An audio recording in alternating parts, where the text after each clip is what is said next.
Do you wonder what fills up a worship leader's week? I sat down with Todd Sturgell and asked him to reflect on 27 years in worship ministry and what did a standard week look like for him serving as a worship leader? So for our kind of case study, someone who's in charge of all of the music portions, all the worship portions of Yeah, a Sunday morning service. And I want to sure. start with kind of going in the weeds. I think I thought about it too. People say, I want to stay out of the weeds. We want to kind of go into the weeds for a few minutes to Okay. get a glimpse of what fills up the time of someone who is filling this role. What am I seeing on their calendar? How are they spending their day, their to-do list? What does that look like, Right. Todd?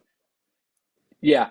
And like you said, that really a lot has to do with the size of church, the amount of staff, all those things. And I've kind of seen the gamut of that over the 27 years that I've been here at Stevens Creek. So I'm trying to think back to those times where, I didn't have necessarily a full staff like I have now. And kind of what did those days look like? And then even some of these things they still apply today. I just have a lot of other things that I add along with it. So I just kind of jotted some things down starting on a daily basis, like what do I do on Monday, Tuesday, Wednesday.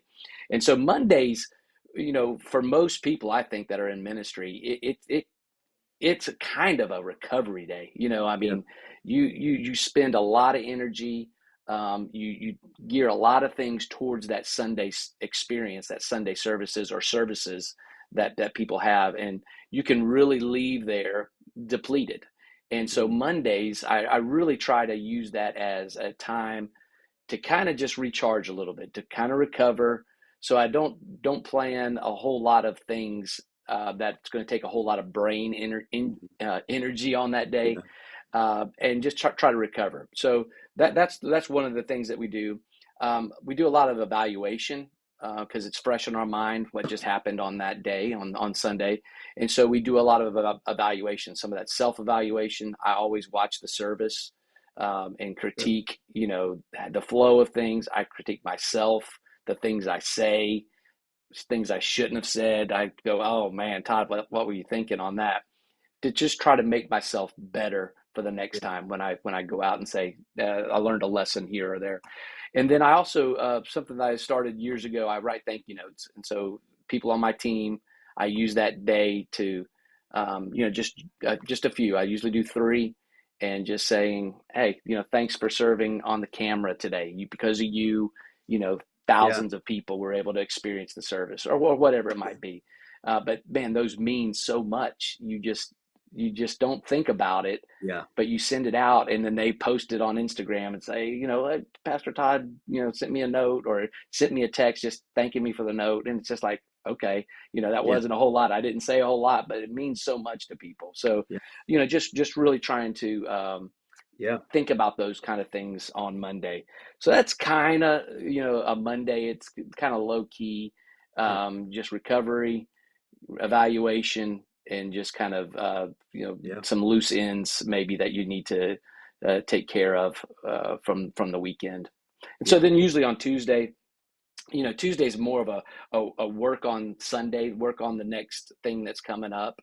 So really kind of try to do that finalizing set list or finalizing some different things that might be in the service. If there's going to be extra things, I always try to have a touch point with Pastor Marty on Okay. Tuesdays to see what his message is going to be, any special needs that he might have for the day. Is there anything that we can do to enhance that service? Is there maybe Yeah. going to be a song that he wants at the end? So just a touch point with a pastor, I Hmm. think, is important. We have regular scheduled meetings that we have with him.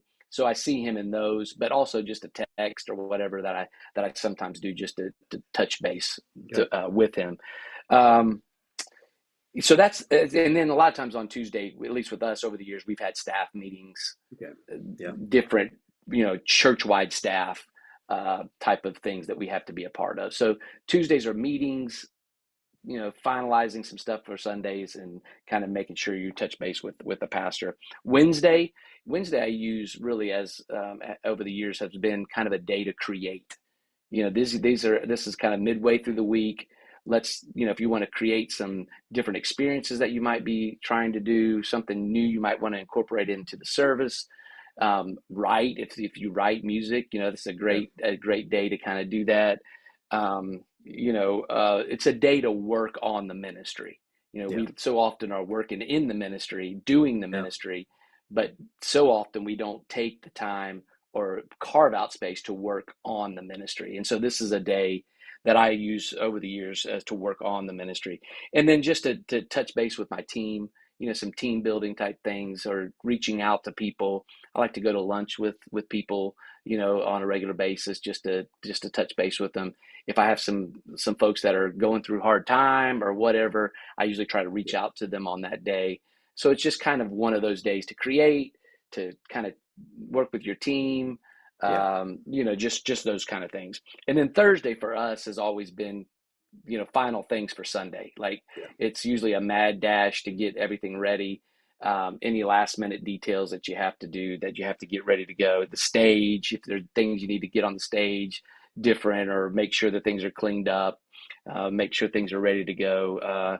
Again, on Thursday, I touch base with Pastor Marty, because Okay. usually Thursday by noon is when he's wrapping up his message. He gets us Okay. the notes. So I always touch base with him again, and that's when we really finalize, okay, is there something that you're feeling or sensing that you want to do at the end of the service? Do you need a song? Do you need a ministry moment? Do you, whatever it might Okay. be? But really touch base with him again, to make sure of that. And then we have a final team meeting that we always have, that we call just the production meeting. We actually have two meetings. We have a stand-up meeting with the whole staff, where we come for, like, we just actually stand up. It's 10-minute Yeah. meeting, go through any need to knows for the week, um, with everybody.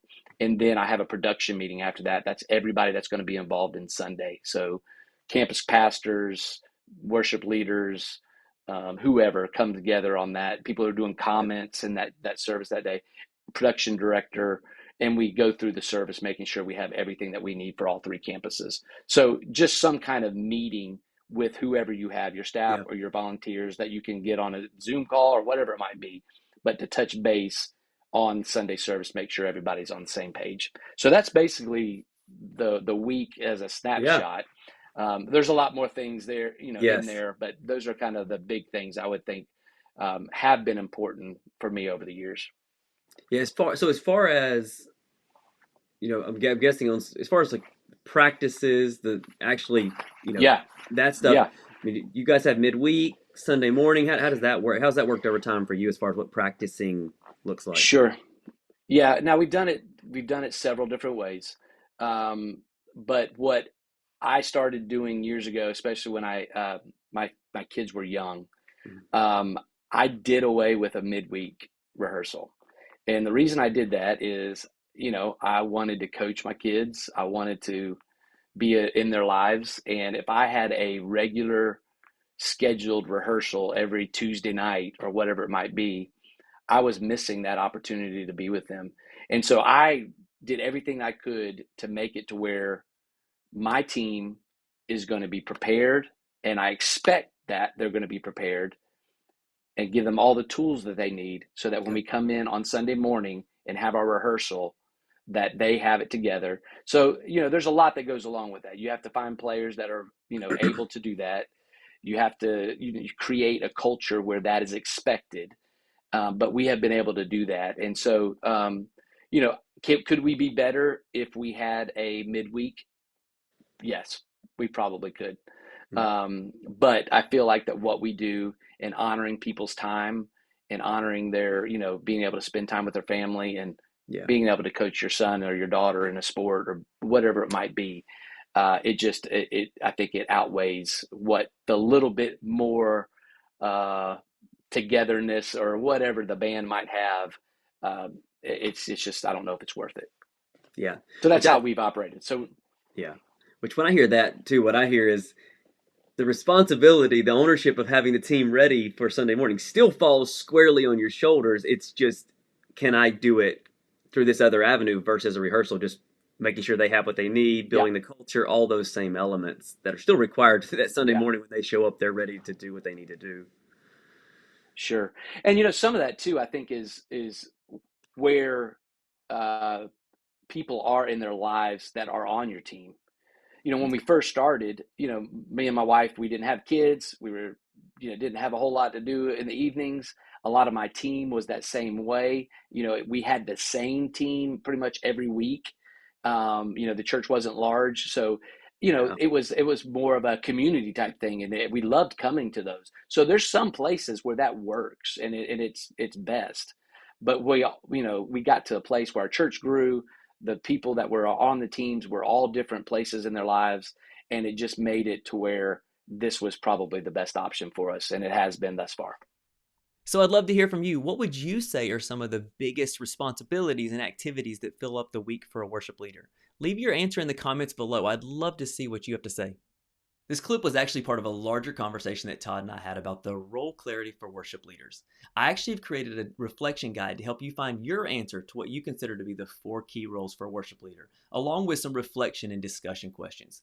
You can find the download information in the description below and use it whether you're someone who's hiring or leading a worship leader. Maybe you are a worship leader or think that's a position that you would like to have and want to get some focus about the areas that matter most. More than anything, I know that role clarity can be revolutionary for those of us who feel pulled in 100 different directions. So I hope you find some value in the guide and in the other videos on the channel.